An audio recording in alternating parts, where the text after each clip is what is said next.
បាននីតិ F បងខ្ញុំសង្ឃឹមបានយ៉ាងហោចណាស់ក៏ស៊ីដែរបងប្អូនទី12ចេញលទ្ធផលឡើងតោះយើងទៅលើកទឹកចិត្តពួកគាត់ទាំងអស់គ្នាបានធ្វើនឹងបងព្រោះខ្ញុំសង្ឃឹមបានយ៉ាងហោចណាស់ក៏ស៊ីដែរចង់រៀនផ្នែកស្ថាបត្យកម្មបងត្រៀមខ្លួនប្រហែលខែមុនប្រឡងដែរមួយឆ្នាំពេញបង sunscreen សម្រាប់អូនទី12ទេ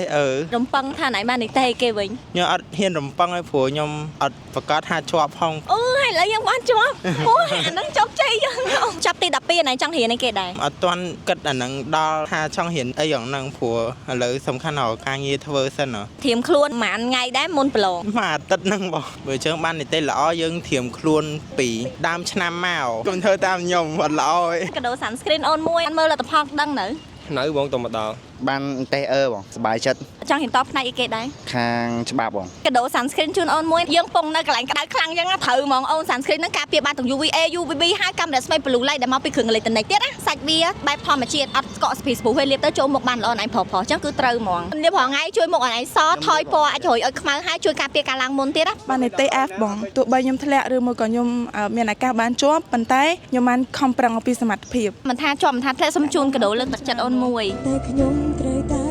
រឹងមាំហើយដែរទៅមុខជាដំបូងសុំទោសមែនតើខ្ញុំមានអារម្មណ៍ថាខ្ញុំនឹងដូចចង់ចូលតួជាអ្នកមកមើលឈ្មោះទៀតនេះតែអីក៏ដោយក៏អត់ទាន់អាចកំណត់ជោគវាសនាជីវិតយើងដែរសំខាន់ទៅលើខ្លួនយើងជាអ្នកខិតខំប្រឹងប្រែងបន្តទៀត